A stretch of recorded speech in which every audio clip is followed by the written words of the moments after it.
Assalamualaikum warahmatullahi wabarakatuh. Ketemu lagi dalam mata kuliah Matematika Ekonomi bagi mahasiswa jurusan akuntansi SDI Stekom Tesuron. Pada hari ini kita akan membahas tentang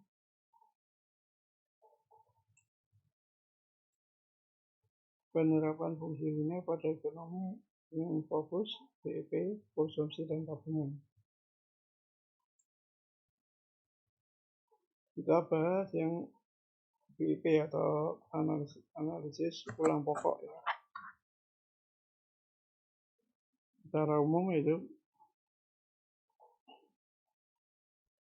keuntungan itu adalah profit positif ya, di mana P lebih besar daripada 0, sehingga akan didapat apabila penjualan lebih besar daripada konsumsi. Itu masuk keuntungan. Terus kerugian itu profit negatif, P lebih kecil dari 0 akan dialami apabila penjualan lebih kecil daripada konsumsi. Jadi analisis pulang pokok atau break even point itu pada saat dimana penjualan dan konsumsi itu sama, jadi R sama dengan C. Jadi pada saat tidak ada keuntungan dan tidak ada kerugian. Jadi P-nya sama dengan 0.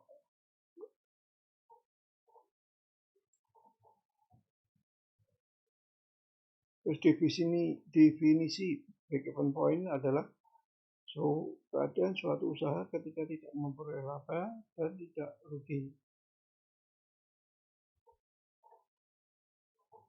Untuk keperluan analisa tersebut, kita perlu mempelajari tentang revenue atau pendapatan, cost atau biaya, dan net profit atau pendapatan bersih ya. Dengan mengetahui PIB bagi pebisnis sendiri, dia akan mudah untuk mencari keuntungannya. Jadi dia bisa mencari PIB-nya pada saat momennya dalam 3 tahun atau 2 tahun sudah tercapai PIB. Maka sesudah itu dia akan mendapatkan keuntungan. Jika produksi di atas PIB akan mendapatkan keuntungan. Ini gambaran grafik ya secara umum ya. BEP itu ini perpotong antara penjualan dan biaya totalnya.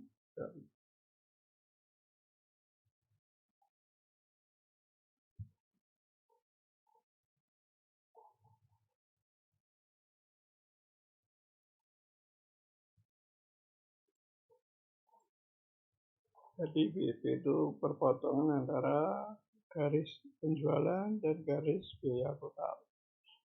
Dan dari gambar satu lagi ini ya, yang dimaksud nanti keuntungan tuh di sini ya, di yang di akhir hijau ini ya, pada saat ini yang masuk ke ini.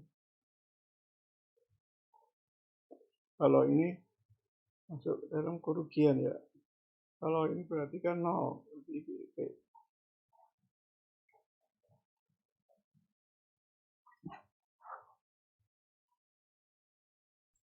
Ini gambaran secara umumnya sama seperti tadi ya.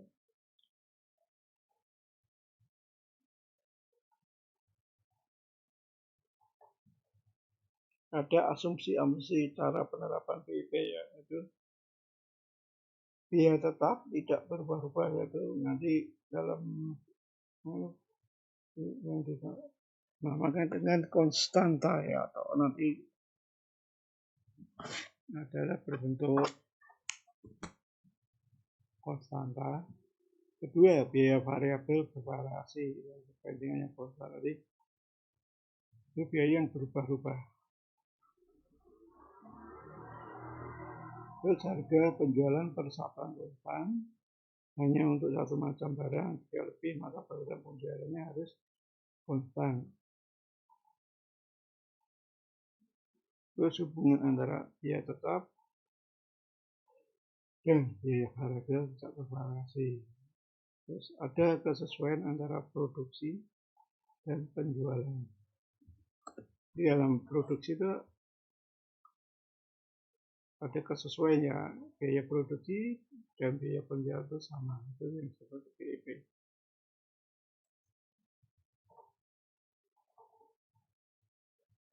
Ini contohnya secara umum ya, diketahui C sama dengan biaya biaya konsumsi sama dengan 20.000 ditambah 10 Q, terus biaya penjualan ya, R sama dengan 200 kali Q, jadi penjualan itu harga barang terus terkadang unit ini harganya 200 ya. Itu ditanyakan PIP-nya berapa.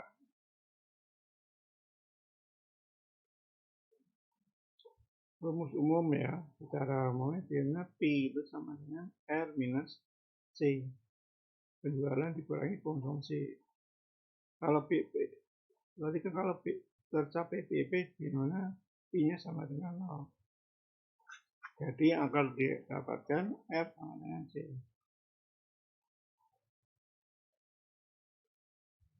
Setelah dimasukkan ke rumus-rumus ini, nanti dihasilkan Q sama dengan 200. Jadi saat PIP itu produksinya sekitar 200 unit. Jadi hasil penjualan nanti bisa ketahui ya. Ini harganya kan 200 rupiah berarti ini kan. Jadi jika jumlah produk yang dijual itu 300, maka akan diperoleh keuntungan sebesar 10.000 ya. Ini dimasukkan. Hasil penjualannya ada ini dimasukkan 60.000, terus hasil produksinya ya produksinya tinggal dimasukkan jadi 50.000. Jadi keuntungan yang diperoleh adalah I sama dengan R minus C. Jadi 60.000 dibagi 50.000 menghasilkan 10.000.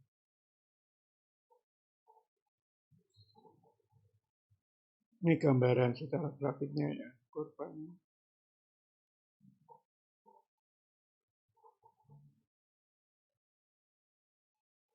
Ini bisa tidak nanti secara cermat ya.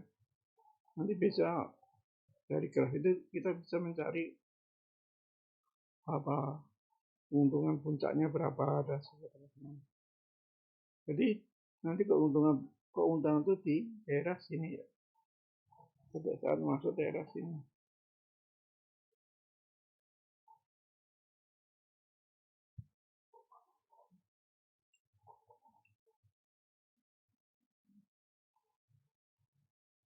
Ada beberapa cara untuk menghitung BEP ya. Ada 3 cara ya. Dengan pendekatan persamaan, yang kedua pendekatan margin kontribusi, dan pendekatan grafik.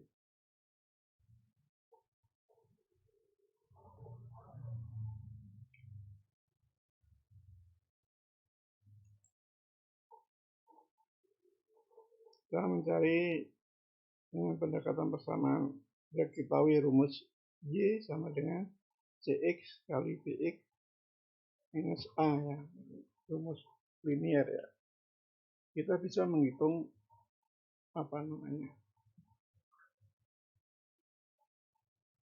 BEP-nya ya. Dan nanti dari rumus ini aja. Tidak harus menguraikan tadi ya. Dimana Y itu laba, C harga jual per unit, X jumlah produk yang dijual, B biaya variabel, A biaya tetap total, CX hasil penjualan, BX biaya variabel total.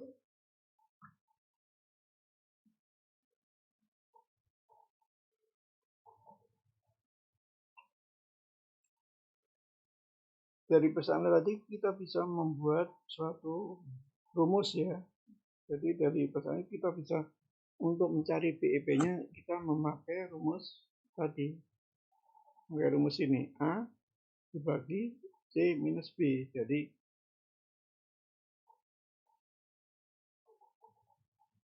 Makanya ini kan A dibagi C minus B. Jadi kalau ini sudah ketahui, kita bisa mencari nanti. Jadi untuk mencari unitnya, jumlah barang yang dihasilkan ya untuk mencapai PIP. Terus untuk mencari harganya atau tinggal A dibagi 1 minus BX bagi CX. Jadi ini lebih singkat ya kalau kita mau mencari BIP ya. Bila diketahui rumusnya berbentuk ini ya.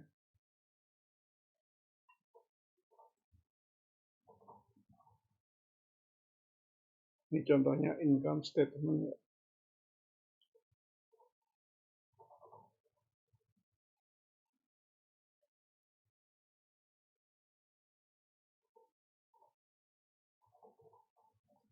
Ini ada penjualan 800 unit.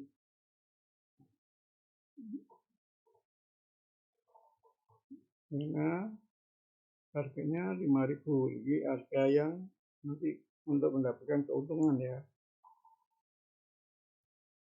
Dengan nanti kalau penghasilan jadi 40 juta. Terus ini uraian untuk harga pokok penjualan. Ini ada biaya tetap dan biaya variabel. Terus bahan langsung ini 7 juta masuk dalam biaya variabel. Terus tenaga langsung juga masuk biaya variabel ya. BOP biaya operasional, ada biaya tetap dan ada biaya variabel. Jadi jumlahnya ini. Terus biaya usaha. Biaya usaha itu ada yang biaya tetapnya 2.400.000, biaya variabelnya ini 3.600.000. Biaya admin itu ada biaya tetap dan ada biaya variabel juga. Sehingga dihasilkan jumlah ini ya.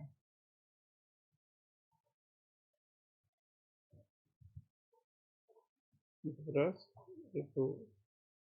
Hingga total biaya menjadi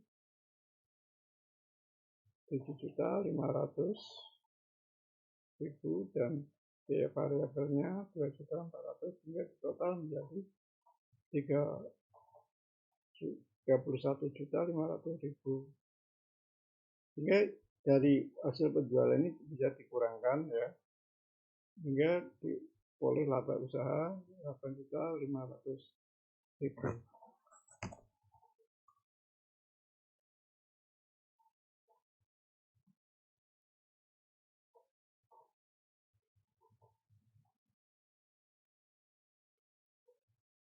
Ini kan masih secara global ya. Jadi kita untuk mencari BEP-nya dengan rumus yang tadi, kita tinggal masukkan A-nya berapa? A-nya ini 7.500 ya. 7.500.000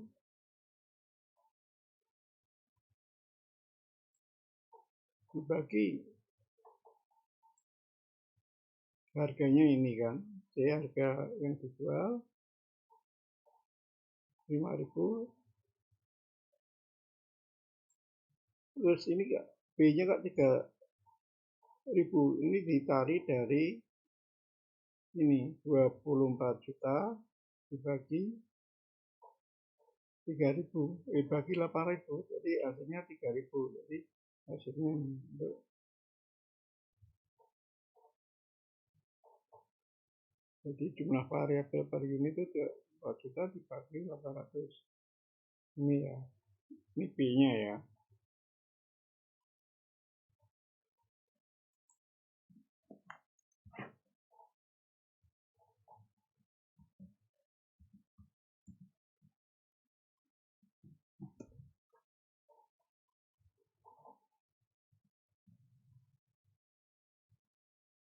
Ini jadi B-nya 3.000, jadi 7.500.000 dibagi 5.000 kurang 2.000. Jadi hasilnya nanti 3.750 unit ya pada saat terjadi BEP. Terus mencari harganya. mencari hasil penjualannya, yaitu tadi 7.500.000 dibagi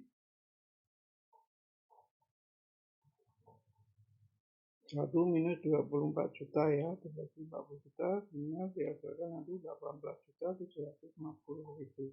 Jadi pada saat BEP itu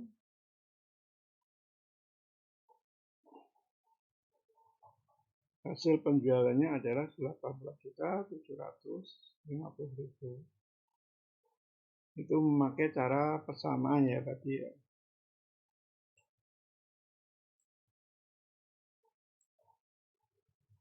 Yang kedua, pendekatan margin kontribusi.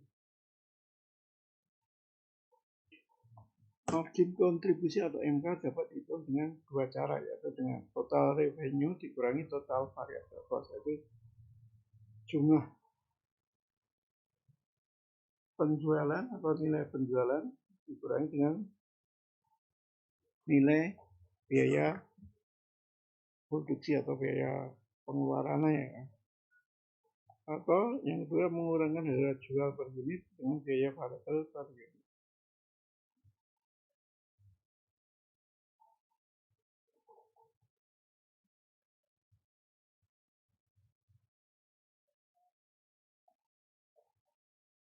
Terus untuk mencari BEP unit itu kita memakai rumus biaya tetap dibagi margin kontribusi. Jadi tadi kan kalau margin kontribusinya bisa diperoleh, kita baru bisa mencari BEP-nya. Jadi biaya tetap dibagi margin kontribusi.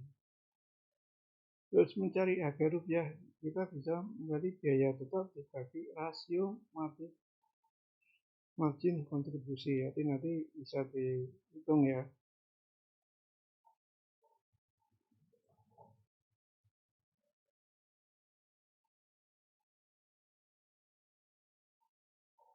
Jadi dari margin kontribusi per unit jadi 5.000 dikurangi 3.000.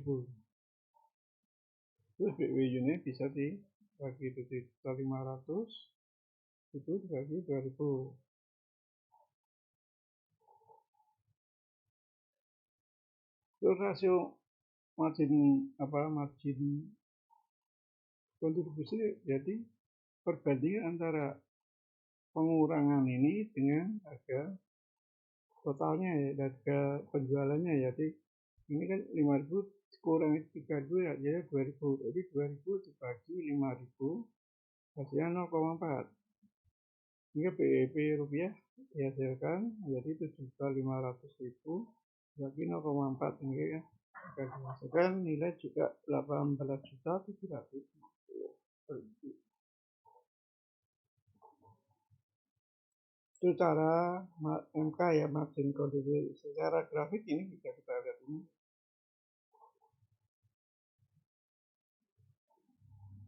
Bisa digambarkan ini cara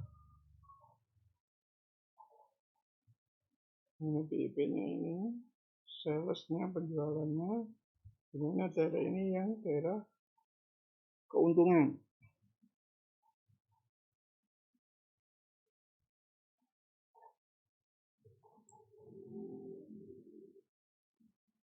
Tadi yang BEP. Sekarang kita menuju ke fungsi konsumsi dan tabungan. Fungsi konsumsi pertama kali diperkenalkan oleh ahli ekonomi yang bernama John Maynard Keynes. Menurut asumsi Keynes itu ada beberapa asumsi, yaitu terdapat sejumlah konsumsi mutlak atau absolut tertentu untuk mempertahankan hidup walaupun tidak mempunyai pendapatan uang. Jadi setiap orang itu mempunyai konsumsi yang mutlak ya, seperti makan, minum, dan sandang ya. Itu konsumsi mutlak setiap manusia ya. Jadi dia membutuhkan makan, minum, dan sandang atau pakaian ya. Terus yang kedua, konsumsi berhubungan dengan pendapatan yang dapat dibelanjakan, disposable income, itu rumus C sama dengan fungsi Y. Jadi menurut Keynes itu ada yang disebut dengan konsumsi yang dengan pendapatan ya. Ya tiap orang tuh kalau bekerja kan mendapatkan pendapatan ya. Itu tergantung pendapatnya mau dipakai semuanya untuk konsumsi atau bagian ditabung, itu yang dimaksud dengan disposable income-nya. Jadi jika pendapatan yang siap dibelanjakan meningkat, maka konsumsi juga akan meningkat walaupun dalam jumlah yang lebih sedikit. Jadi kita umpamanya gajinya kita naik, mungkin konsumsi kita juga akan naik walaupun tidak terlalu besar ya. Jadi kita bisa menabung nantinya.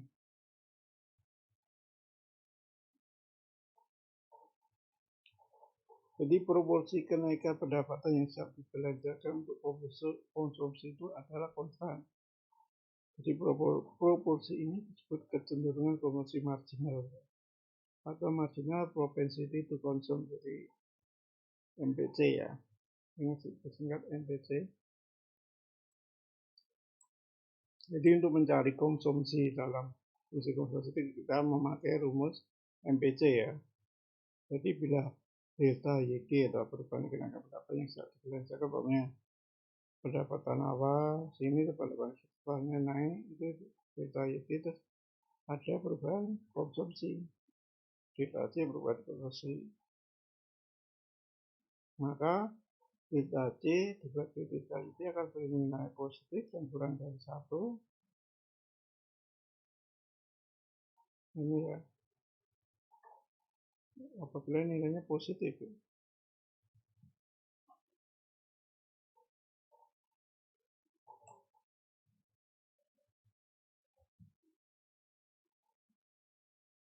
Jadi dari keempat konsumsi tersebut, maka fungsi konsumsi dapat ditulis dalam bentuk persamaan ini. Jadi bisa disebut ini ya, untuk fungsi konsumsi C sama dengan A plus B. Jadi mana C konsumsi di pendapatan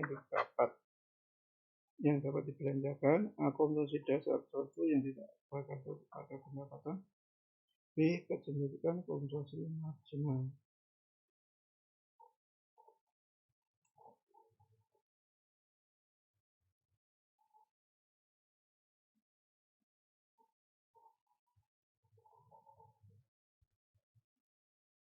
Jadi formulanya ya untuk mencari FPC yaitu delta C atau delta Y tadi yang tadi.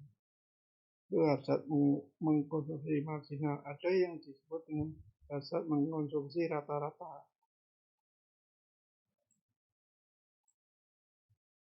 atau APC ya. Untuk average profit itu definisinya sebagai perbandingan antara tingkat pengeluaran konsumsi dengan tingkat pendapatan disposable pada tingkat konsumsi tersebut dilakukan. Jadi kalau nilai APC dapat ditulis dengan formula APC dengan semua konsumsi dibagi semua pendapatan C plus Y.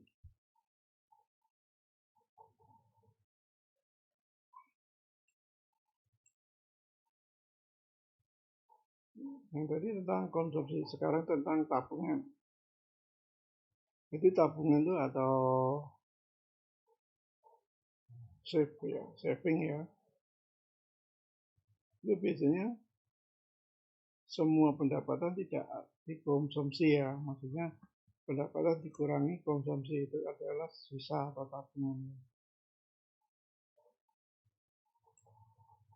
Jadi fungsi tabungan secara umumnya itu Y sama dengan C plus S, karena S itu tabungan ya.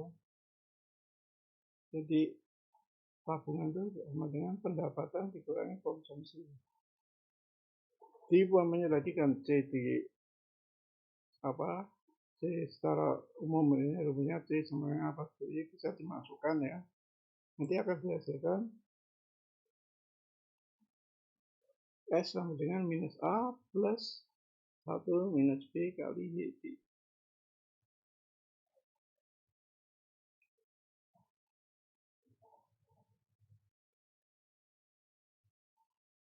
Ini bisa dibaca nanti.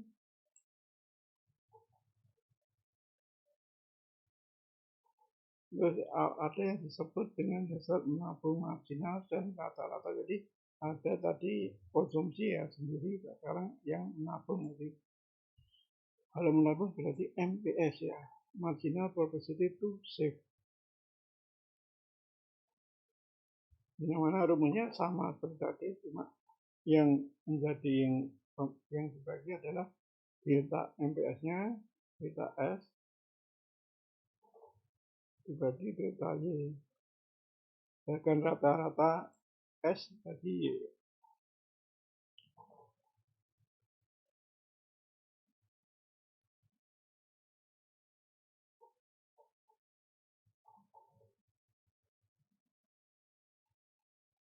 Untuk asal menabung rata-rata atau average propensity to save juga perbandingan antara tabungan dengan pendapatan disposable. Ini APS dapat dihitung dengan formula S bagi Y.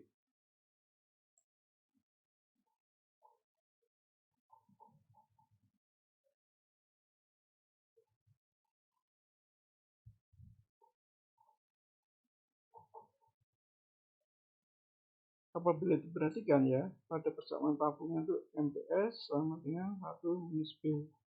Pada persamaan konsumsi MPC sama dengan B.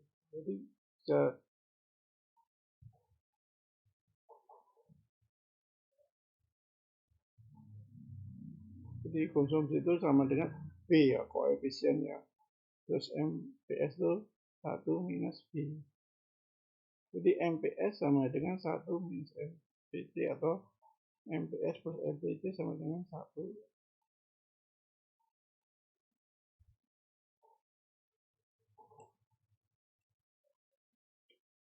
Ini secara umumnya sebagai grafik kurvanya.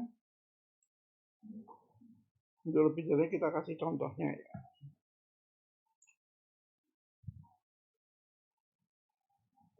Jika fungsi konsumsi ditunjukkan oleh persamaan ini, pendapatannya dapat diperoleh adalah 30 miliar.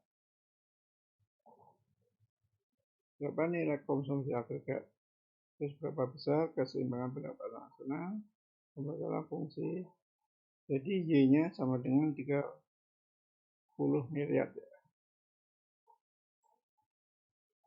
Jadi Y-nya sama 30 miliar, maka C konsumsinya adalah ini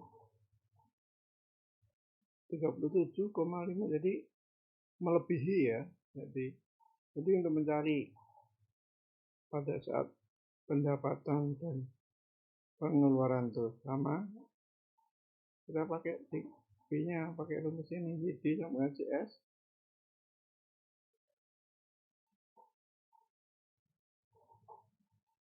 Ini rumusnya, ini S sama ini. Ya, keseimbangan pendapatan terjadi bila S sama dengan 0. Jadi S-nya 0, ini jadi hingga didapatkan YD 60 miliar itu baru kita pendapatan dan pengeluaran itu sama ya. Bila pendapatan kita 60 miliar baru, maka konsumsinya juga 60 miliar. Jadi seperti BEP-nya ya. Jadi kalau pendapatan kita 30 miliar masih ada kekurangan sekitar 7,5 miliar.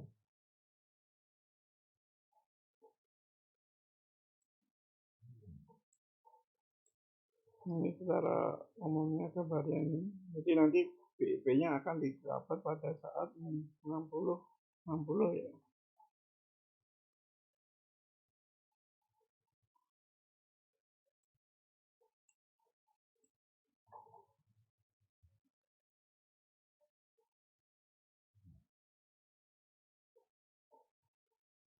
Soal kedua, bila ketahui bahwa fungsi konsumsi dijaga oleh persamaan ini, maka carilah fungsi tabungannya. Mana tadi rumus tabungan itu S sama dengan Y minus C. Sehingga akan kita lakukan S sama dengan Y minus 10. Karena S sama dengan minus 10, ada tabungan saat tabungan 0, maka jadikan Y sama dengan 40 ya. Jadi pada saat keseimbangan Y sama dengan C akan didapatkan Y sama dengan 40. Jadi pada saat pendapatnya 40 miliar, dia itu diboleh nilai C-nya berapa?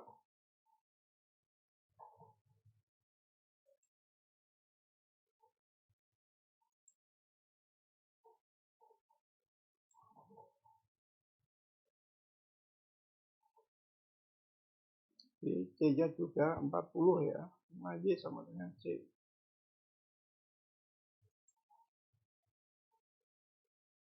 Terus ada contoh lagi, contoh terakhir, diketahui bahwa pendapatan nasional Rp250, Rp2.500, maka konsumsinya adalah Rp2.000. Setelah pendapatan berubah menjadi Rp350.000, Rp3.500, maka konsumsinya menjadi Rp2.700.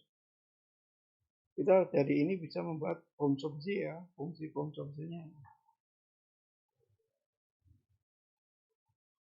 Secara umum fungsi konsumsi kan C sama dengan A plus B. Dimana B itu kok disebut dengan MPC atau marginal propensity consumption ya. Itu juga disebut dengan koefisien. Kita bisa memakai rumus 2 titik ya. Karena C2 minus C1 dibagi C2 minus C1. Terus APC-nya yaitu A-nya C plus D.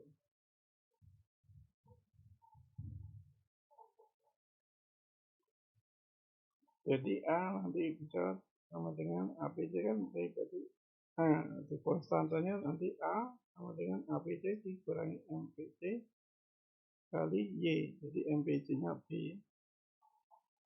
Jadi C ini nanti akan dihasilkan nih ya.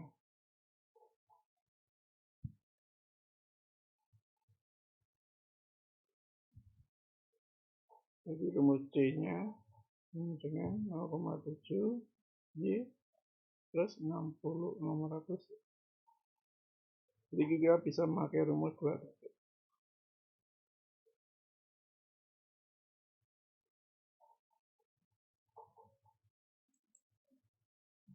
Demikian untuk materi hari ini tentang fungsi linear, khususnya untuk BIP, konsumsi dan tabungan ya. Kalau ada pertanyaan silakan nanti ditulis di WA, kita jelaskan. Ini ada soal ya, ada 3 soal, silakan dikerjakan untuk latihan ya. Tapi tidak harus dikumpulkan. Ada 3 soal, silakan nanti. Yang penting ini dikerjakan ya untuk latihan, karena nantinya akan keluar dalam ujian tengah semester, ujian akhir semester ya, ini ujian akhir semester.